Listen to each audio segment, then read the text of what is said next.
ازيكم يا اصحابي، اخباركم ايه؟ يا رب تكونوا دايما بخير. معانا النهارده فيديو لتحديثات كده في لعبه روبلوكس. مش عارف هتعجب الناس ولا مش تعجبها ولا ايه الدنيا، بس اتمنى قبل ما نبدا الفيديو كل وقت ينزل اشترك في القناه وفعل زر الجرس ويتابع فيديوهاتي علشان هتخرج مستفاد من اي فيديو انا بنزله، سواء من سكنات انا بنزلها او اكواد في ماب بلوكس فروت. لسه منزل فيديو اكواد في بلوكس فروت، حرفيا الفيديو ده كان مولع الدنيا. الفيديو ده كان نازل امبارح، وده طبعا الجزء الرابع من اكواد بلوكس فروت. انا منزل جزء اول والتاني والتالت. الاكواد دي هسيب لك اللينكات بتاعتها اسفل الفيديو، ادخل شوفهم وهتطلع مستفاد جدا من الاكواد دي او من او من السكنات اللي انا منزلها في لعبه روبلوكس. حابب اقول لكم يا جماعه، معلش قبل ما نقول التحديثات بتاعه لعبه روبلوكس، ان انا عامل جيف اواي على 500 روبوكس وعلى باكت الكنترول للناس اللي بتلعب ماب بلوكس فروت. الجيف اواي دي هتخلص او هعلن الكسبان عنها اول ما اوصل ل 1000 مشترك، عشان بس الناس اللي بتسأل هتعلن مين الكسبان امتى. اول ما اوصل ل 1000 مشترك ان شاء الله هعلن مين الكسبان عن ال 500 روبوكس وفاكهة الكنترول. طبعا يا جماعه شروط المسابقه دي انت تشترك في القناه وتفعل زر الجرس وتتابع الفيديوهات اللي انا بنزلها.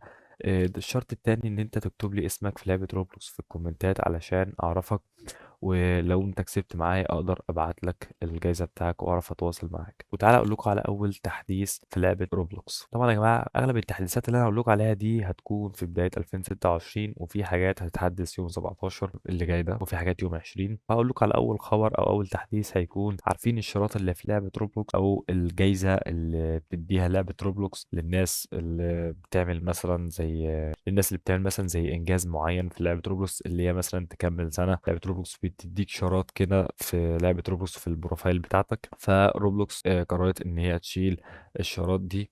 انا ما اعرفش بصراحه هم يفكروا في ايه، ممكن يشيلوا الشارات ويحطوا شارات جديده او شكلها احسن. هي بصراحه الشارات شكلها كانت عادي يعني مش شايف ان الشارات شكلها حلو قوي يعني. بس لعبه روبلوكس هي قررت ان هي تشيل الشارات دي. فبصراحه مش عارف هي تحط شارات تانية ولا لا، بس اتمنى ان هي تحط شارات تانية، ولو تحطها بشكل احسن من كده بكتير. دي حاجه. تاني حاجة، الخبر اللي بعده أو التحديث اللي بعده، إن الناس اللي بتنشئ مابات في لعبة روبلوكس لازم التحديث إن لازم تكون أكتر من 13 سنة. فلو أنت سنك أقل من 13 سنة ما تقدرش تنشئ ماب، غير أصلا إن روبلوكس هي اللي بتحدد لك أصلا أنت كام سنة. يعني أنت ما ينفعش تكتب أنت كام سنة لأنك بتصور نفسك أصلا، وروبلوكس بتحدد لك أنت هتكون كام سنة. فلو انت تكون اكتر من 13 سنه روبلوكس بتفتح لك الشات، او يعني بتديك مزايا اكتر عن الناس اللي اقل من 13 سنه.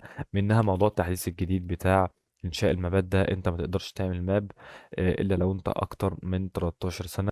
وعايز اقول لكم على حاجه كمان يا جماعه، ان الحاجه اللي ممكن تضايق قوي قوي فعلا ناس، فعلا دي اللي حركه ممكن تضايق جدا، ممكن تكون تبقى اكتر من 13 سنه اصلا، بس لما تيجي تعمل تاكيد الهويه روبلوكس حدد لها ان هي اقل من 13 سنه، فبالتالي برضو مش هتقدر تعمل مابات الا لما تعدي ال 13 سنه، او يعني حاجه تكون على مزاج اللعبه يعني، فاهم؟ بس هي ان زي ما يكون اي هو اللي بيحدد لك انت كام سنه اصلا، او اللعبه بتقول لك انت افريج مثلا من 10 ل 13 سنه. فدي حاجه ممكن تضايق ناس، لان هي حرفيا دي حاجه مش بايدك اصلا، لان اللعبه هي اللي بتحدد لك العمر بتاعك لما تيجي تصور نفسك او تاكد الهويه. دي حاجه. تعالى بينا على الخبر الثالث او التحديث الثالث. هيكون هي حاجه عبيطه شويه، ان هم بتقول لك روبلوكس بتفكر اصلا ان هي تغير الشكل. لما يجي مثلا حد وانت بتلعب عادي تلاقي حد بعت لك طلب صداقه، فيظهر لك تحت على الشمال كده ان في حد بعت لك طلب صداقه مثلا على اللعبه عادي.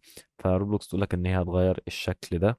دي حاجه. تاني حاجه، لما برضو لما تيجي تاخد مثلا سكن معين في او يو جي سي او ايتمز معينه في لعبه روبلوكس، لما تيجي تاخدها من ماب بيظهر لك تحت كأن انت خدت البادج ده مثلا، او الحاجه المعينه اللي انت خدتها دي.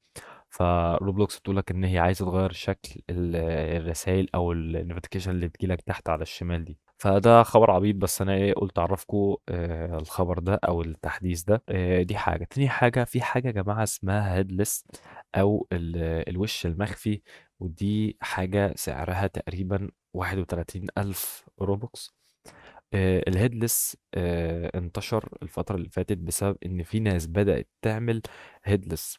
الهيدلس اصلا دي بتنزل في الهالوين، كل سنة شركة روبلوكس بتنزل الهيدلس في الهالوين كل سنة مرة، وبعدين بتعزفه من اللعبة. ان انت تشتريه اصلا ما بيبقاش موجود، بس بينزل في الهالوين مرة واحدة بس، وبيكون موجود مرة واحدة بس في السنة، وشركة روبلوكس بتنزله ب 31 ألف روبوكس. والسعر ده ثابت أصلا من زمان، بينزل مرة واحدة بس في السنة، وبعد كده بيتشال من لعبة روبلوكس خالص. فالهيدلس ده مش بقولك إن هو هيتشال، هو هيفضل موجود، بس من ساعة ما لعبة روبلوكس فتحت إن أي شخص عادي يقدر يعمل يو جي سي او ايتمز معينه وينزلها في الافاتار عنده، او يحطها عنده في البروفايل او اي حاجه من الحاجات دي. ابتدت ان في ناس بدات تعمل ايتمز او سكنات او اي حاجه بتقلد مثلا الحاجات الغاليه جدا اللي ممكن تبقى ب 100,000 روبوكس.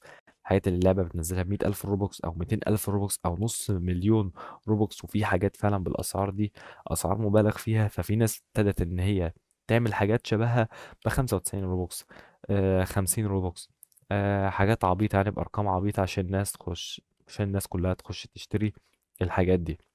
فأي حد حرفيا هيبدأ يعمل حاجة شبه الحاجات دي بياخد بان على طول، وكمان بيتمسح أصلا الحاجة اللي هو نزلها دي. فالحاجات دي كلها بتتمسح من لعبة روبلوكس، لأن حرفيا في ناس أصلا بدأت إن هي تعمل الهيدلس أو الوش المخفي في لعبة روبلوكس، تبدأ تنزله بأسعار عبيطة، 50 روبوكس، 100 روبوكس. وأصلا الوش المخفي ده ب31 ألف روبوكس، بس عشان يعني الناس كلها تخش تشتري. حاجة كمان يا جماعة عايز أتكلم فيها بقى، موضوع ان في ناس بتقول لك روبلوكس هتتقفل في 2026. يا جماعه بلاش تسمعوا الكلام الهجص ده، اي كلام بيتقال وخلاص ان روبلوكس هتتقفل في 2026 ده كلام اهبل جدا. دي مجرد ناس بس عايزه تعمل فيو شو خلاص، واي خبر عشان الناس كلها تجري عليه، والجو ده يعني. ده غير اصلا لعبه روبلوكس، عايز اقول لك ان هي اخر فتره سمعت يعني ان هي زودت ارباحها 50%. فازاي اللعبه هتتقفل اصلا؟ الناس تقعد تقول لك بقى روبلوكس خطر وروبلوكس مش خطر فاللعبه تتقفل، فكل الكلام ده هجص، فما تصدقوش الكلام ده يعني. حاجه كمان يا جماعه عشان بس ما تاخدش بان من اللعبة، دي هي نصيحة ليك يعني. ما تسألش حد في لعبة روبلوكس على الشات هنا، ما تسألوش عن معلومات عنه، او ما تقولش معلومات عن اي حد او معلومات عن نفسك، لان الحاجات دي هتجيب لك بان. او حتى لو سألته عن وسيلة تواصل تانية غير لعبة روبلوكس، حرفيا الرسالة اصلا هتتشفر هنا. ده غير ان انت ممكن يجي لك بان بوقف الحساب كامل، يعني مش بان في اللعبة بس او في ماب معين، لا، بان لوقف الحساب كامل في لعبة روبلوكس. فدي حاجة هتزعلك جدا، خصوصا لو انت عامل شغل في ماب معين في لعبة روبلوكس، فدي حاجة هتزعلك جدا. فحاول تاخد بالك من الموضوع ده. فبس يا جماعة هي دي الأخبار اللي أنا حبيت أقولها لكم. خدوا بالكم يا جماعة من الحاجات اللي أنا بقول لكم عليها دي، وأديكوا عرفتوا التحديثات الجديدة في لعبة روبلوكس. فبس كده كمان اقفل الفيديو لحد هنا. ما تنساش تعمل لايك للفيديو لو الفيديو عجبك، ولو في أي أبديت أو تحديث أو أي حاجة جديدة نزلت انا هنزلها اول باول في القناة عندي. فتابعني علشان ما يفوتكش التحديثات دي، او اي سكن انا برضو بنزله، او اكواد، او اي مسابقة عموما انا بعملها. فبس كده نقفل الفيديو لحد هنا. اتمنى يكون الفيديو ده عجبك، دوس لايك لو الفيديو عجبك، واشترك في القناة وفعل زر الجرس وتابع فيديوهاتي عشان ما يفوتكش اي حاجة. فيلا يا جماعة، مع السلامة.